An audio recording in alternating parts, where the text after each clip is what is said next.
पग वाला बंदा जिहदे दाढ़ी है, जिस दे सिर ते पग है, वो बीजेपी का गल दे विच वो हिंदुत्व का पटा पाउंदा है, जिहड़ा इस तो शर्मनाक होर कोई नज़ारा नहीं हो सकता। इस सारी खेड दे विच, इस सारी सर्कस दे विच, इस सारी नौटंकी दे विच तुसीं वो नाम भी देखदे हो जिन्हां ने कदे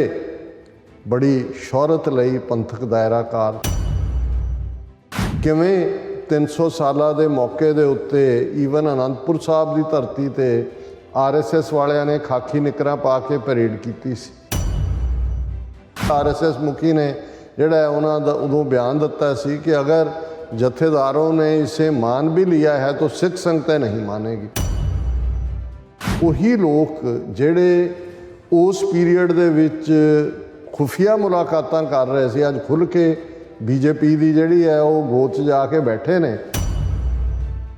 यूपी दे विच जिन्हां ने 4 साल 4.5 साल पूरा आनंद माणिया बराबर पावर,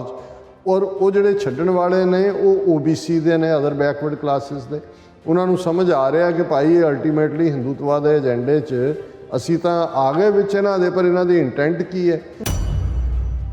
जथेदार टौड़ा श्रोमणी कमेटी का 22-23 साल प्रधान रहा, उसका मुंडा तो कोई नहीं सी, डॉटर है, उसका अगों पुत्र है, दोता है, वो बीजेपी ज्वाइन कर रहे। ब्रेक तो बाद तुहाडा सब दा भरपूर स्वागत है। सो व्यूअर्स, दूसरे सैक्शन दे विच आपां गलबात करन जा रहे हैं कि पंजाब असैम्बली चोणां तो ठीक पहलां एक पासे विकाऊ माल पगड़ीधारी सिखां नूं बीजेपी विच शामिल करवाया जा रहा है और दूसरे पासे मोदी नूं भी सिखां अते पंजाबियां दे हमदर्द दोस्त वजों उभारिया जा रहा है। सो इस बारे आपां गलबात करन जा रहे हैं। सो असीं चाहांगे कि तुसीं साडे नाल इसे तरह बने रहना, देखण सुण लई एंड लिखण लई तुहाडा सब दा बहुत बहुत धन्नवाद जी। राज साहब की कहना चाहोगे? देखो, पंजाब बारे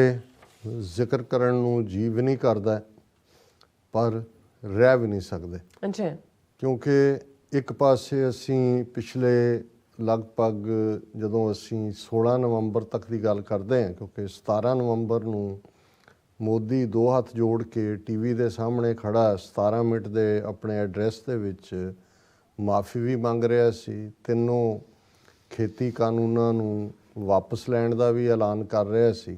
और नज़र आ रहा सी कि भाई साढ़े 13 महीने दे संघर्ष ने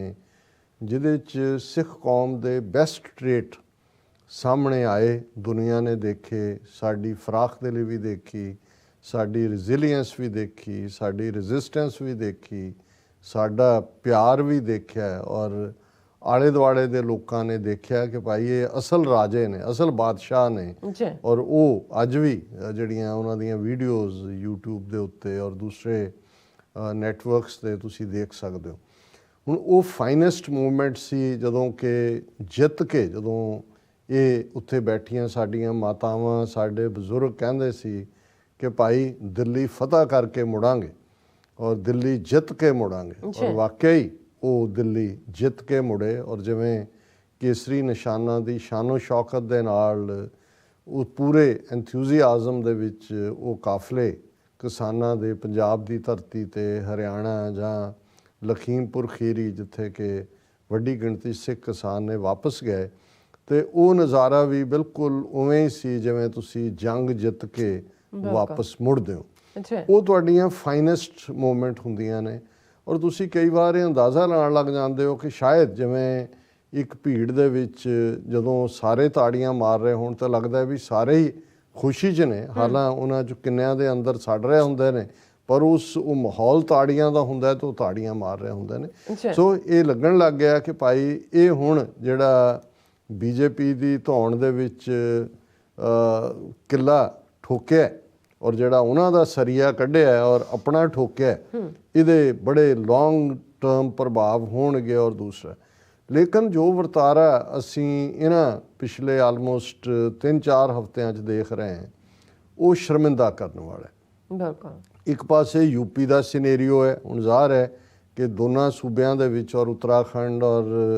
गोवा और मणिपुर शायद उहदे च असैम्बली चोणां होणीआं ने। हुण यूपी दे विच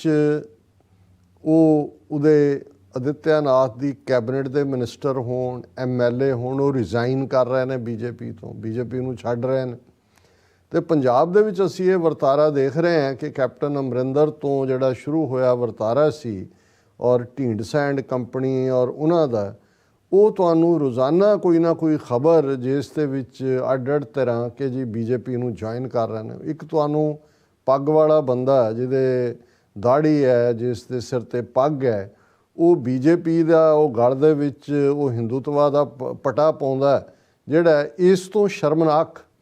ਹੋਰ ਕੋਈ ਨਜ਼ਾਰਾ ਨਹੀਂ ਹੋ ਸਕਦਾ। ਪਰ ਇਸ ਸਾਰੀ ਖੇਡ ਦੇ ਵਿੱਚ, ਇਸ ਸਾਰੀ ਸਰਕਸ ਦੇ ਵਿੱਚ,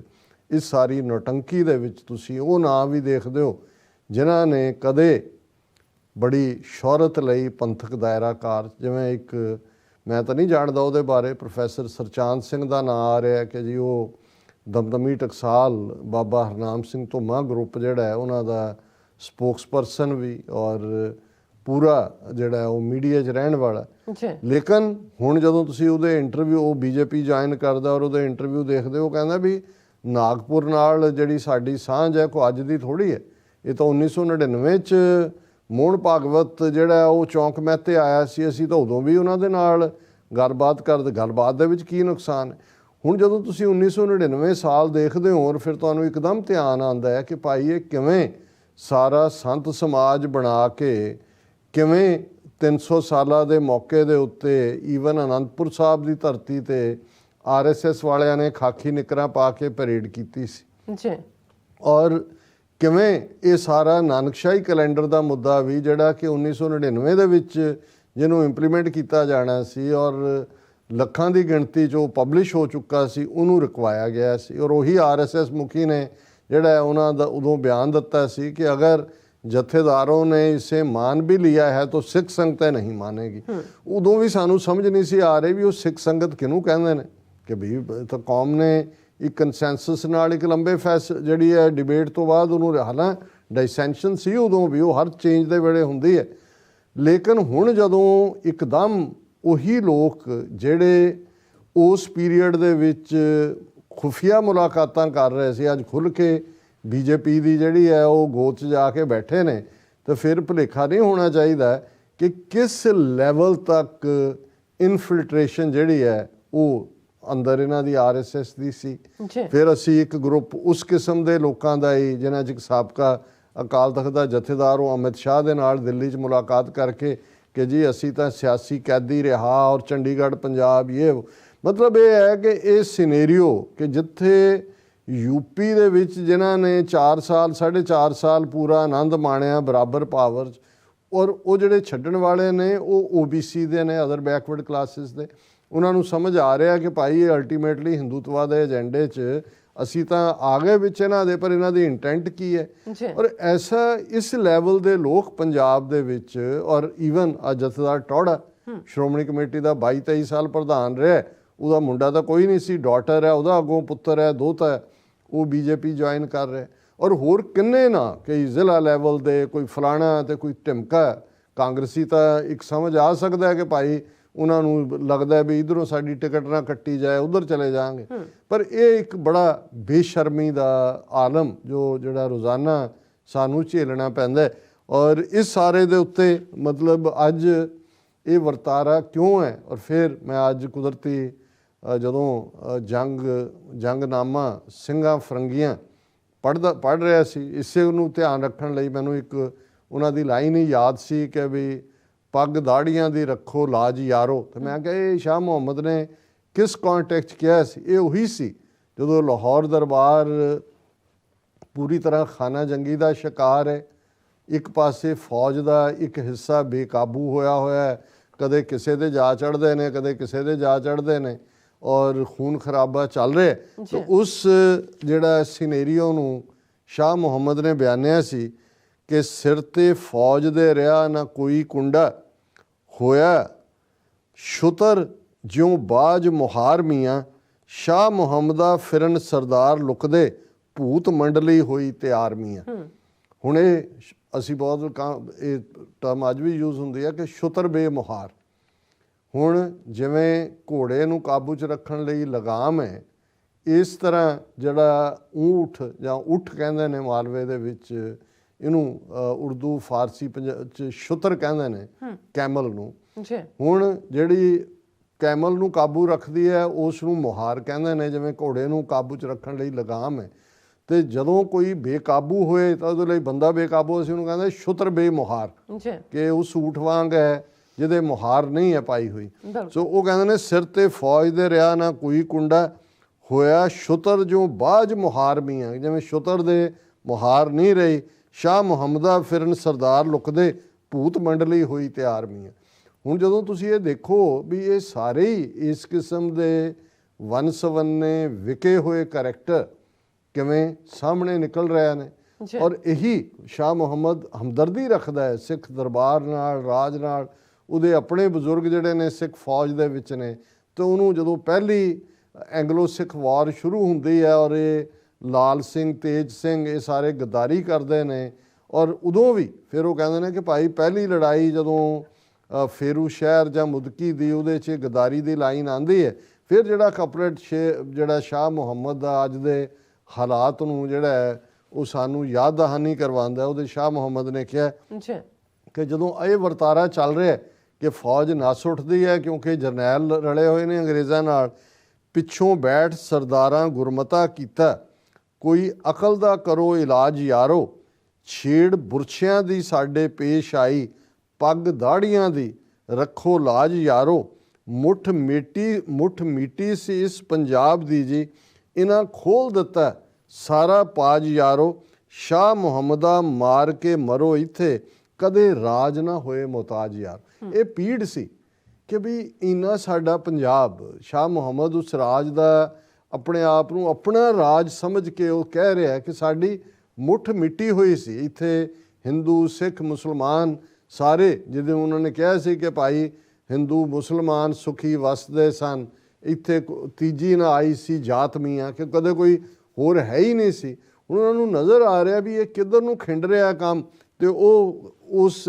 ਸਾਰੇ ਹਾਲਤ ਦੇ ਵਿੱਚ ਜਿਹੜੇ ਕੁਝ ਸੰਜੀਦਾ ਸਿੱਖ ਨੇ ਉਹ ਮਿਲ ਕੇ ਬੈਠ ਕਰਦੇ ਨੇ, ਪਿੱਛੋਂ ਬੈਠ ਸਰਦਾਰਾਂ ਗੁਰਮਤਾ ਕੀਤਾ, ਕੋਈ ਅਕਲ ਦਾ ਕਰੋ ਇਲਾਜ ਯਾਰੋ, ਕਿ ਇਹ ਅਸੀਂ ਬੇਅਕਲੀ 'ਚ ਕਿੱਥੇ ਜਾ ਰਹੇ ਹਾਂ, ਕੋਈ ਅਕਲ ਦਾ ਇਲਾਜ ਕਰੀਏ। ਛੇੜ ਬੁਰਛਿਆਂ ਦੀ ਸਾਡੇ ਪਏ, ਅਸੀਂ ਬੁਰਛਿਆਂ ਦੇ ਵੱਸ ਪੈ ਗਏ ਹਾਂ, ਪੱਗ ਦਾੜੀਆਂ ਦੀ ਰੱਖੋ ਲਾਜ ਯਾਰੋ, ਅਸੀਂ ਪੱਗਾਂ ਦਾੜੀਆਂ ਵਾਲੇ, ਸਾਡਾ ਇੱਕ ਪ੍ਰਾਈਡ ਹੈ, ਉਸ ਪ੍ਰਾਈਡ ਨੂੰ ਕਿਉਂ ਤੋਂ ਅਸੀਂ ਇਹ ਜਿਹੜਾ ਰੁਲ ਰਿਹਾ ਇਹਨੂੰ ਸੰਭਾਲਣ ਦੀ ਕੋਸ਼ਿਸ਼ ਕਰੀਏ। ਮੁੱਠ ਮਿੱਟੀ ਸੀ ਇਸ ਪੰਜਾਬ ਦੀ ਜੀ, ਇਹਨਾਂ ਖੋਲ ਦਿੱਤਾ ਸਾਰਾ ਪਾਜ ਯਾਰੋ, ਸ਼ਾਹ ਮੁਹੰਮਦਾ ਮਾਰ ਕੇ ਮਰੋ ਇੱਥੇ, ਕਦੇ ਰਾਜ ਨਾ ਹੋਏ ਮੁਹਤਾਜ ਯਾਰੋ, ਕਿ ਉਹ ਸਿਚੁਏਸ਼ਨ ਨਾ ਆਏ ਕਿ ਸਾਡਾ ਰਾਜ ਜਾਂਦਾ ਲੱਗੇ ਤੇ ਅਸੀਂ ਮੁਹਤਾਜ ਹੋ ਜਾਈਏ। ਪਰ ਉਵੇਂ ਹੀ ਹੋਇਆ। ਸ਼ਾਹ ਮੁਹੰਮਦ ਨੇ ਕੀਰਨੇ ਪਾਏ, ਜਿਨ੍ਹਾਂ ਨੇ ਵੀ ਸਰ ਸ਼ਾਮ ਸਿੰਘ ਅਟਾਰੀ ਵਾਲੇ ਵਰਗੇ ਉਹਨਾਂ ਨੇ ਆਪਣੀਆਂ ਜਾਨਾਂ ਕੁਰਬਾਨ ਕੀਤੀਆਂ, ਪਰ ਗੱਦਾਰੀਆਂ ਦਾ ਔਰ ਇਨਸਾਈਡ ਇਨਫਿਲਟਰੇਸ਼ਨ ਦਾ ਲੈਵਲ ਉਹ ਸੀ ਕਿ ਆਪਣੀਆਂ ਜਾਨਾਂ ਕੁਰਬਾਨ ਕਰਕੇ ਵੀ ਉਹ ਰਾਜ ਨੂੰ ਬਚਾ ਨਹੀਂ ਸਕੇ। ਅੱਜ ਅਸੀਂ ਦੇਖ ਰਹੇ ਹਾਂ ਵੀ ਉਸ ਸਰਕਸ 'ਚ ਕਿੱਥੇ ਕੌਣ ਕਿਸਾਨ ਕਿਵੇਂ ਤੀਲਾ ਕਰ ਦਿੱਤੇ ਨੇ, ਉਹ ਆਪਣੀਆਂ ਸੀਟਾਂ ਐਲਾਨ ਰਹੇ ਨੇ, ਕੌਣ ਕਿਹਦੇ ਖਿਲਾਫ ਜਿਹੜੇ ਉਹਨਾਂ ਤੋਂ ਖਫਾ ਨੇ ਉਹ ਆਜ਼ਾਦ ਖਲੋ ਰਹੇ ਨੇ। ਔਰ ਇਸ ਸਾਰੇ ਦੇ ਚੱਲਦੇ ਹੁਣ ਇੱਕ ਪਾਸੇ ਇਹ ਖਰੀਦੋ ਫਰੋਖਤ ਦਾ ਬਾਜ਼ਾਰ ਗਰਮ ਹੈ, ਦੂਸਰੇ ਪਾਸੇ ਮੋਦੀ ਨੂੰ ਨਵੇਂ ਅਵਤਾਰ ਦੇ ਵਿੱਚ ਪੰਜਾਬ ਦੇ ਸਾਹਮਣੇ, ਸਿੱਖਾਂ ਦੇ ਸਾਹਮਣੇ ਪੇਸ਼ ਕੀਤਾ ਜਾ ਰਿਹਾ ਹੈ। ਉਹਨੂੰ ਪੰਜਾਬ ਦਾ ਹੀਰੋ, ਸਿੱਖਾਂ ਦਾ ਹਮਦਰਦ। ਔਰ ਇਸ ਬਾਰੇ ਇੱਕ ਬੜਾ ਡੀਟੇਲ ਆਰਟੀਕਲ ਤਰੁਣ ਚੁੱਗ, ਇਹ ਵੀ ਪੰਜਾਬੀ ਹਿੰਦੂ ਹੈ, ਬੀਜੇਪੀ ਦਾ ਨੈਸ਼ਨਲ ਲੈਵਲ ਤੇ ਜਨਰਲ ਸੈਕਟਰੀ ਹੈ, ਉਹਨੇ ਇੱਕ article Modi A true Punjabi at heart, ਇਹੀ ਟਾਈਟਲ ਹੈ। ਇਹ ਮੀਡੀਆ ਦੇ ਵਿੱਚ ਬੜਾ ਇਹਨੂੰ ਪਬਲਿਸਾਈਜ਼ ਕੀਤਾ ਗਿਆ ਔਰ ਉਹਦੇ 'ਚ 2014 ਤੋਂ ਲੈ ਕੇ ਮੋਦੀ ਦੀਆਂ ਪ੍ਰਾਪਤੀਆਂ, ਕਿ ਉਹਨੇ ਸਿੱਖਾਂ ਦੇ ਲਈ ਕੀ ਕੀਤਾ ਹੈ, ਉਹ ਬਹੁਤ ਪਿਆਰ ਰੱਖਦਾ ਹੈ ਪੰਜਾਬ, ਪੰਜਾਬੀਅਤ ਦੇ ਲਈ। ਉਹਨੇ ਜਿਹੜਾ ਆਪਣੀ 2021 ਦੀ ਸਪੀਚ ਦੇ ਵਿੱਚ ਵੀ ਪਾਰਲੀਮੈਂਟ 'ਚ ਕਿਹਾ ਕਿ ਦੇਸ਼ ਕਦੇ ਸਿੱਖਾਂ ਦਾ ਕਰਜ਼ਾ ਦੇ ਹੀ ਨਹੀਂ ਸਕਦਾ, ਮੋੜ ਹੀ ਨਹੀਂ ਸਕਦਾ, ਸਾਡਾ ਤਾਂ ਇੱਕ ਜਿਹੜਾ ਰੋਮ ਹੈ ਉਹ ਸਿੱਖਾਂ ਦੇ ਕਰਜ਼ੇ 'ਚ ਦੱਬਿਆ ਹੋਇਆ। ਇਹ ਉਹਨਾਂ ਨੇ ਕਿਹਾ ਜੀ ਇਹ ਮੋਦੀ ਕਹਿ ਸਕਦਾ ਸੀ। ਫਿਰ ਉਹਨੇ ਕਿਹਾ ਜੀ ਨਵੰਬਰ 84 ਦੇ ਜਿਹੜਾ ਨੂੰ ਸਜ਼ਾ ਨਹੀਂ ਸੀ ਮਿਲੀ, ਉਹਦੇ ਲਈ ਮੋਦੀ ਨੇ ਹੀ ਸਿੱਟ ਬਣਾਈ ਤਾਂ ਕਿ ਨਵੰਬਰ 84 ਦੀ ਸਿੱਖ ਨਸਲਕੁਸ਼ੀ ਕਰਨ ਵਾਲਿਆਂ ਨੂੰ ਸਜ਼ਾ ਮਿਲੇ। ਹੁਣ ਤੁਸੀਂ ਝੂਠ ਦੇਖੋ ਕਿਸ ਲੈਵਲ ਦਾ ਹੈ। Close to 50,000 Punjabis, particularly the Sikhs who were living in life of wanderers and without any statehood, following political asylum during a black days were given passport by the Modi government। ਉਹਨੇ ਕਿਹਾ ਜੀ ਬਾਹਰ 50,000 ਸਿੱਖਾਂ ਨੂੰ ਜਿਨ੍ਹਾਂ ਨੇ ਅਸਾਈਲਮ ਲਈ ਹੋਈ ਸੀ ਤੇ ਉਹ ਐਵੇਂ ਜਿਪਸੀਆਂ ਵਾਂਗ ਘੁੰਮਦੇ ਸੀ, ਉਹਨਾਂ ਕੋਲ ਪਾਸਪੋਰਟ ਨਹੀਂ ਸੀ। 50,000 ਸਿੱਖਾਂ ਨੂੰ ਮੋਦੀ ਨੇ ਪਾਸਪੋਰਟ ਦੇ ਦਿੱਤੇ ਵੀ ਗਿਣਾ ਦਿਓ ਕਿੱਥੇ ਦਿੱਤੇ ਨੇ। ਫਿਰ ਉਹ ਕਹਿੰਦਾ and even infamous black list created by early government in the centre, ਔਰ ਉਹਨੂੰ ਵੀ ਜਿਹੜਾ ਉਹਨੇ ਖ਼ਤਮ ਕਰ ਦਿੱਤਾ ਹੈ। ਔਰ ਦੇਖੋ ਸਿੱਖ ਗੁਰੂਆਂ ਦੇ ਰਿਸਪੈਕਟ ਕਰਤਾਰਪੁਰ ਸਾਹਿਬ ਦਾ ਕੋਰੀਡੋਰ ਮੋਦੀ ਨੇ ਖੋਲ੍ਹ ਦਿੱਤਾ ਹੈ। ਔਰ ਉਹ ਫਿਰ ਕਹਿੰਦਾ ਕਿ ਜੀ ਹੁਣ ਔਰ ਉਹਨਾਂ ਨੇ ਗੁਰੂ ਗੋਬਿੰਦ ਸਿੰਘ ਸਾਹਿਬ ਦਾ ਜਿਹੜਾ ਉਹ ਗੁਰਪੁਰਬ ਮਨਾਉਂਦੇ ਆ 350 ਸਾਲਾ 350 ਬਰਥ ਐਨੀਵਰਸਰੀ, ਉਹਨੂੰ ਜਿਹੜਾ ਦੁਨੀਆ ਭਰ ਦੇ ਵਿੱਚ ਇੰਡੀਅਨ ਐਮਬੈਸੀਜ਼ ਕੌਂਸੂਲੇਟਸ ਨੇ ਮਨਾਇਆ। ਉਹਨੇ ਕਿਹਾ ਜੀ ਆ ਹੁਣ ਦੇਖੋ 5 ਜਨਵਰੀ ਦੇ 9 ਜਨਵਰੀ ਨੂੰ ਗੁਰੂ ਗੋਬਿੰਦ ਸਿੰਘ ਸਾਹਿਬ ਦੇ ਪੁਰਬ ਦੇ ਮੌਕੇ ਬੈਫਿਟਿੰਗ ਰਿਪਲਾਈ ਦਿੰਦੇ ਆ, ਜਿਹੜਾ ਸਿੱਖਾਂ ਨੂੰ ਉਹਨਾਂ ਦਾ ਕਰਜ਼ਾ ਮੋੜਦੇ ਆ, ਜਿਹੜਾ ਉਸ ਨੂੰ ਵੀਰ ਬਾਲ ਦਿਵਸ ਵਜੋਂ ਸਾਹਿਬਜ਼ਾਦਿਆਂ ਦੀ ਯਾਦ ਨੂੰ ਸਮਰਪਿਤ ਕੀਤਾ। ਔਰ ਉਹਨਾਂ ਨੇ ਕਿਹਾ ਕਿ ਵੀ ਇਹ probably we have a prime minister who is the most Punjabi in his heart, ਕਿ ਜੇ ਮੋਦੀ ਦਾ ਦਿਲ ਫੋਲ ਕੇ ਦੇਖੋਗੇ, ਦਿਲ ਨੂੰ ਚੀਰ ਕੇ ਦੇਖੋਗੇ ਤਾਂ ਉਸ 'ਚੋਂ ਪੰਜਾਬੀ ਖੂਨ ਨਿਕਲੇਗਾ। ਹੁਣ ਇਸ ਹੱਦ ਤੱਕ ਇਹ ਦੂਸਰਾ ਪਾਰਟ ਹੈ। ਪਰ ਮੈਂ ਤਾਂ ਸ਼ਾਹ ਮੁਹੰਮਦ ਉਹ ਲਾਈਨ ਹੀ ਮੈਨੂੰ ਹੌਂਟ ਕਰ ਰਹੀ ਹੈ ਕਿ ਪੱਗ ਦਾੜੀਆਂ ਦੀ ਰੱਖੋ ਲਾਜ ਯਾਰੋ। ਜੀ ਡਾਕਟਰ ਸਾਹਿਬ ਤੁਹਾਡਾ ਬਹੁਤ ਬਹੁਤ ਧੰਨਵਾਦ। ਸੋ ਇੱਥੇ ਲੈਣੇ ਬ੍ਰੇਕ, ਵਿਊਅਰਸ ਤੁਸੀਂ ਸਾਨੂੰ ਇਸੇ ਤਰ੍ਹਾਂ ਹੀ ਬਣੇ ਰਹਿਣਾ। ਮਿਲਦੇ ਹਾਂ ਛੋਟੇ ਜਿਹੇ ਬ੍ਰੇਕ ਤੋਂ ਬਾਅਦ।